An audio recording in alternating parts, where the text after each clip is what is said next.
a live chat, a live video, which is coming to you as always from my motorhome. Oh, I'll turn that light off because that's nice. Is that better? I can turn this one over here on as well. That'll make it nice and easier for you to see me. There, okay, and so I'm good. This is something I should have done last week. I would have done it if I'd been sort of feeling more up to it. I'm going to talk about the comments which were made by a certain politician. Hello, David. About the NATO spending, and to look at this historically and to see if this character is correct or not. Now, what Trump said was the following: is that there was some NATO meeting or something of that, like somebody came up to him and said, "Sir, would you protect us if we don't pay our dues?" Words to that effect. Sorry, I should have looked at his exact words before I started. Now, before anything else, when Trump uses the word "sir," he's usually talking to a member. He's talking about a member of his staff. "Sir, how come you're so brilliant? Sir, how do you manage to stay looking so young? Sir, why are you so wonderful?" Etc. I doubt that a leader of another country would be calling him sir. But anyway, that apart. So now Trump said the following, that any country that was delinquent, and this country, this imaginary country that Trump was referring to, or imaginary in Trump's mind, was referring to, was delinquent or is delinquent. It hasn't paid its bills to NATO for NATO membership, and thus Trump would encourage Putin to invade that country. Now, so there's a number of things here I want to speak about, and then to analyze. Right, first of all, let's deal with the thing about cost, because it is true that the United States pays a great deal of money, and it is the #1 contributor to NATO. Indeed, American isolationism wasn't very good for Europe because it contributed to the Second World War. Had the United States been able to give some protection to Europe, then it might have saved some of the lives of the 400,000, well, would include the Pacific though, but a great deal of lives of those American troops killed in Europe in the Second World War. That would be the first thing. It is NATO which kept the peace in Europe from its founding in 1949 to indeed it was April 49, so it'll be the 75th anniversary in around 6 weeks time, because it was the 4th, 5th, something like that. It was the first week of April of 1949 NATO actually came into being. So it's been a very successful organization for peace. Now basing on what Trump said, is that there is a contribution to joining, bit like, you know, if you join a golf club or something, you have to pay a yearly contribution. If you join Mar-a-Lago, I bet there's a annual maintenance fee or a 6 monthly maintenance fee or something of that nature. So that is to be expected. Most things do have this type of thing. I've heard it said that there isn't a NATO running membership fee. Actually, that's not entirely true. There is a membership fee, so to speak. There is because it's only it's tiny. It's approximately 0.3% of the budget. There's somebody has to pay for the civilian infrastructure, the buildings, the wages, the booze ups every Christmas, and this type of thing. So there is this amount.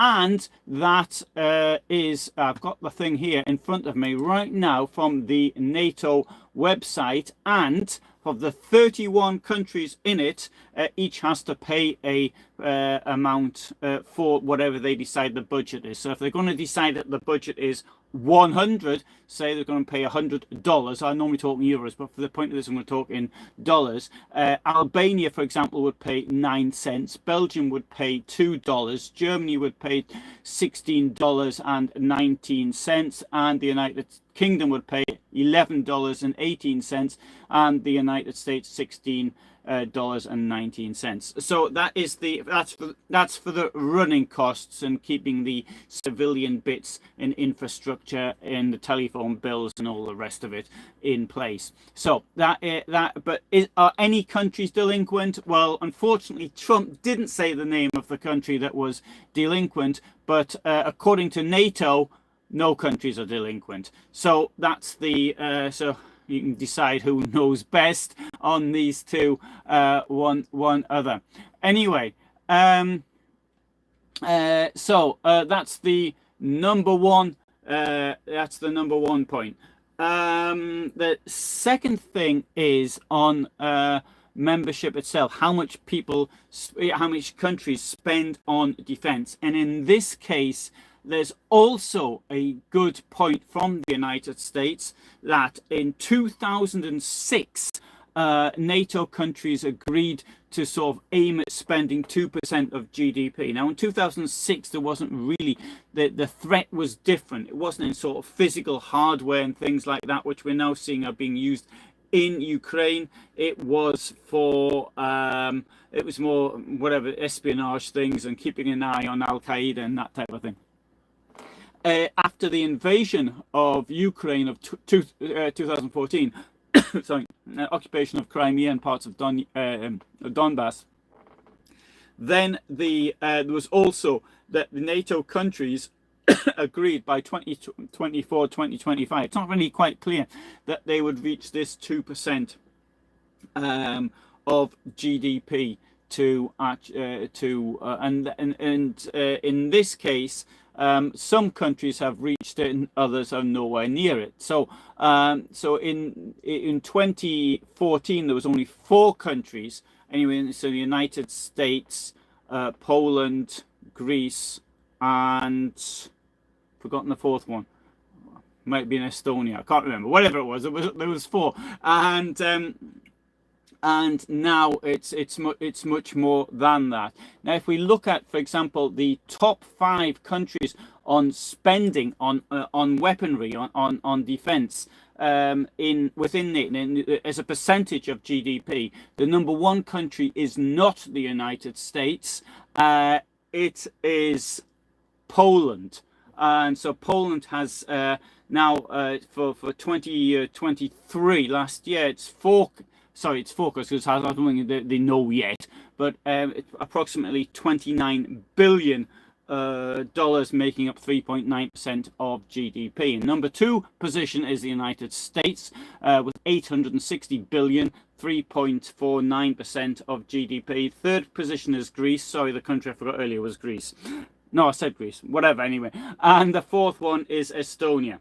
And so there are a number of countries, though, which are paying more than 2%. I'll read them to you now. Lithuania, Finland, Romania, Hungary, Latvia, the United Kingdom, Slovakia, and France is just below that. So these are now at the 2%. Now the big one, which is falling behind, however, is Germany. And so in Germany is the second largest, has the second largest military in NATO, behind that of the United States. Germany spends approximately 68 million on defense, billion dollars. 3rd position is United Kingdom at 65. 4th France at 56, and 5th Italy 31. 6th is Poland at 29. That and so obviously when you do it as a GDP spending per capita, it's different. Now, who do you think spends the most per capita? Well, it's the United States with $2,516, followed by Norway, followed by Finland, followed by Denmark, followed by the United Kingdom, followed by the Netherlands. So now, so as far as spending is concerned, I do appreciate the American position, because I think for a long time, America, the United States, was treated as a unpaid and unappreciated policeman of the world. And we certainly do enjoy the freedoms that we have here, thanks to the United States. To be quite clear on this one, those that say that you would never have won the Second World War without Soviet involvement, I don't believe that for one second. But without the United States, we wouldn't have the freedoms we have now in Europe. It is this also. It's the other thing is the United States, which has the nuclear umbrella, so to speak, as well. But there is another advantage, though, from the United States. The United States is spending all this cash, but what is often forgotten is the fact that it is due to the investment and the studies on R&D on weapons systems that allow American systems, which are number one, which are being used by other NATO countries, and these weapon systems are paid for. It's not sort of giving. The US isn't giving it away.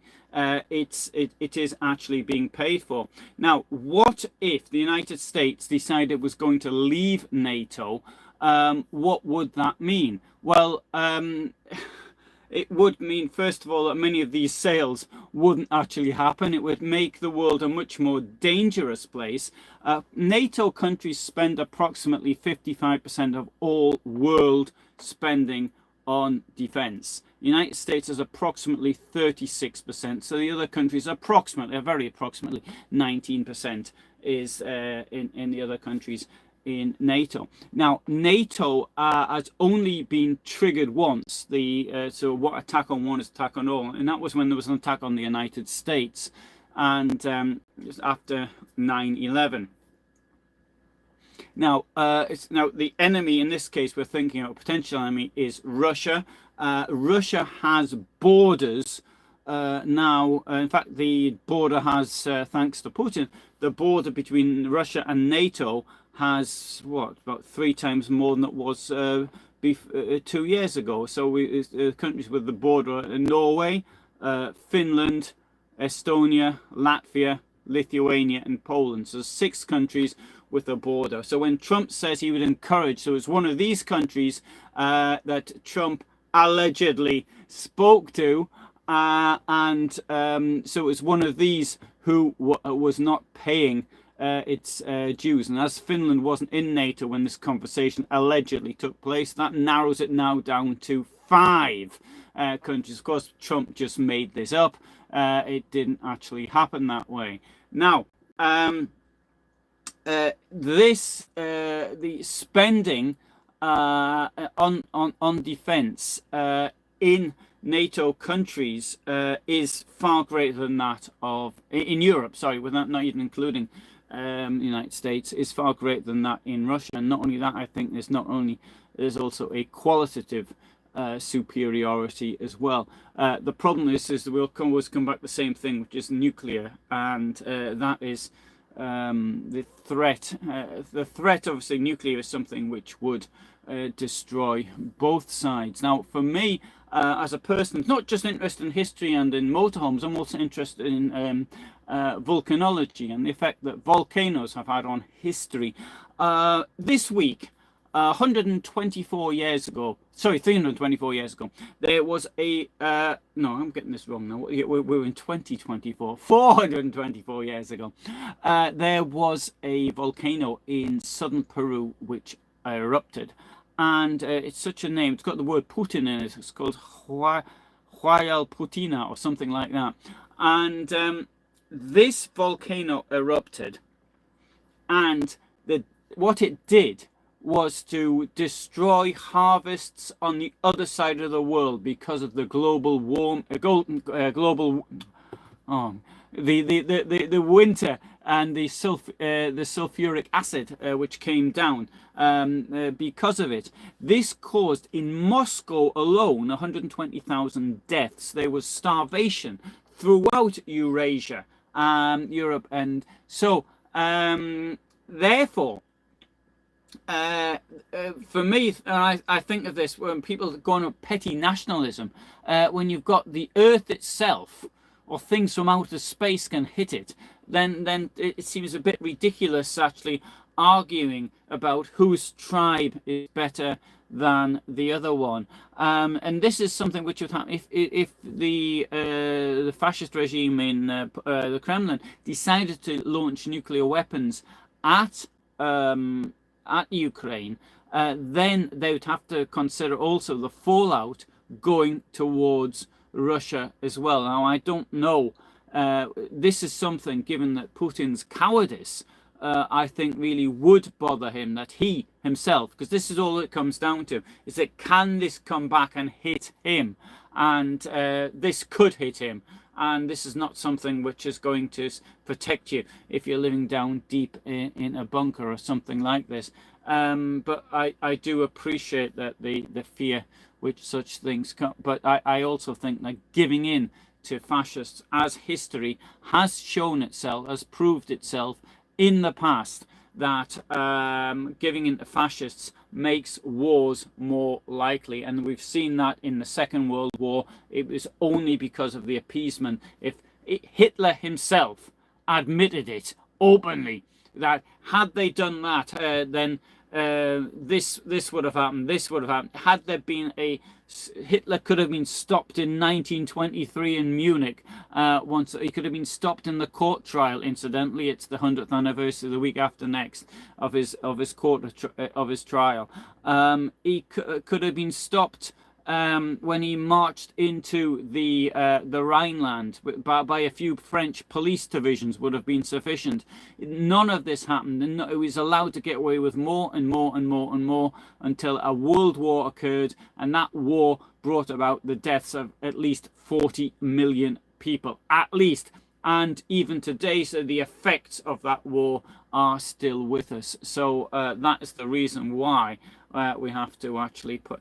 I believe in collective security. I agree, however, with the idea of Trump's idea that every country should be prepared to do more for its own protection, and that we cannot, here in Europe, we cannot just rely on the United States to give us the moral and in fact, whereas the weapon systems are paid for, I mean, the bases, which are American bases, which are here in Germany and in the United Kingdom and other countries, they are it's taxpayer that pays for them. NATO, incidentally, because I just remember from Mohammed's comment that NATO isn't just the countries which are associated with NATO as well, and so Australia, New Zealand are the obvious ones, but there's also other countries such as Pakistan, Iraq, and Colombia, and Mongolia. So I think it's Mongolia. I think it's Mongolia. And so there's a lot of countries within this organization. Right, sorry, I'll now have a look at one or two of the comments which I've got here in front of me. So hello David, hello Jeffrey, hello Neela. Right then, so obviously I did say that you can ask questions or anything. So got here, I heard that the Azov battalion are providing a rear guard to allow the rest of the Ukrainian army to escape. Well, I can't comment because doesn't mean anything to me. Hello Mohammed, hello Go Navy. And Christopher says we wouldn't have had World War II except for Soviet involvement. Yes, the World War II was started because of the Molotov-Ribbentrop Pact. That's what started. I think possibly the Soviets could have given the green light in some other way without even actually becoming allies of Nazi Germany. But let's not forget also that Stalin offered to come in in the war on the side of the Nazis. So it's not. Anyway, hello John. John says Biden is going to be the end of it. So if hate Trump, not going to comment further because your perspective is excellent production. Sorry, I think I'm Didn't quite understand that. Okay, and Mohammed, Poland imported weapons from South Korea. Yes, Poland bought some tanks from South Korea, and this actually at the time when this happened, I did see somebody write the comment in Poland that I thought that now the tanks were passé because they were so many of them were knocked out in Ukraine. It is. I can recall when I was in the army, there was this thing that you buy what was it, the Challenger tank, which would then. I remember the person that got three for £1 million, 330, a third of £1 million for one, but they could be knocked out by a handheld missile costing £5,000 then. Now these things have been used in Ukraine. I've forgotten the name of it now. The handheld weapons, the latest things. Yeah, they cost about 30,000 each. But I mean, one shell fired from an old weapon like a Carl Gustav, which was something which I was trained on. Well, I don't know what the cost is now, but I don't think they're more than €100 each. I mean, I wouldn't. It's pretty frightening firing the thing because they make a lot of racket and makes you can't hear anything for 5 days, and then the enemy can spot you as soon as you fired it. You've got to throw the thing away and get out of there. But they're pretty cheap, and they have been used in Ukraine, including older versions. Neil also now it's about drones. A drone, which lots of people have, can spot is as a weapon, is as a reconnaissance. Is an incredibly successful piece of equipment, and so we got these drones first of all as reconnaissance, but also to be used as weapons themselves. And if it's the top part of the tank which is the most vulnerable part, that's why they've started putting Russians start putting these like birds' nests on the top of them, and because that wasn't against drones though, that was against the incoming weapons, the javelins. That's what I was trying, because they sort of fly over them, they drop down like that and hit the most vulnerable part. That's why it's you don't see in Ukraine, you don't see that many Russian tanks which are being knocked out, but they're all intact, because in most cases they've got the turret is somewhere else. I see lots of them like that. It's because although that's also due to the fact that underneath in the turret they've got the ammunition, so it's like it works a bit like a revolver, a pistol, and they've got a revolving thing below which is an auto firing, an auto loader, and so these auto loaders aren't very well protected, and if the shell comes in from the top, and then the whole thing blows up. Anyway. Hello, Annie. Okay then, so there you go. I've given my opinion. I am a bit concerned about the United States potentially leaving NATO. I'm very concerned about this idea of encouraging Putin in any way. And now I realize that this incident with Trump didn't happen and he made it up, but the threat though is clear, and this type of thing is almost giving a green light for an adversary. I mean, if Ronald Reagan were here today, he would be absolutely turning in his grave, hearing. Sorry, that doesn't make any sense, that sentence, does it? But Ronald Reagan if Ronald Reagan heard this, he would no doubt be turning in his grave. But anyway, so I hope that's so I made my point on that one. Thanks so much for watching, and I'll try and do another video tomorrow. On Monday I am flying to London, and so it won't be anything on Monday night probably, but I'll say. But tomorrow I shall do something else. I haven't decided what yet, but for the moment, thanks very much for watching. And Mohammed writes, Chinese global economics dominate, and naval forces on Pacific Ocean is more strength than Russians for the US. Yeah, I mean, this is what China's done in the South China Sea. They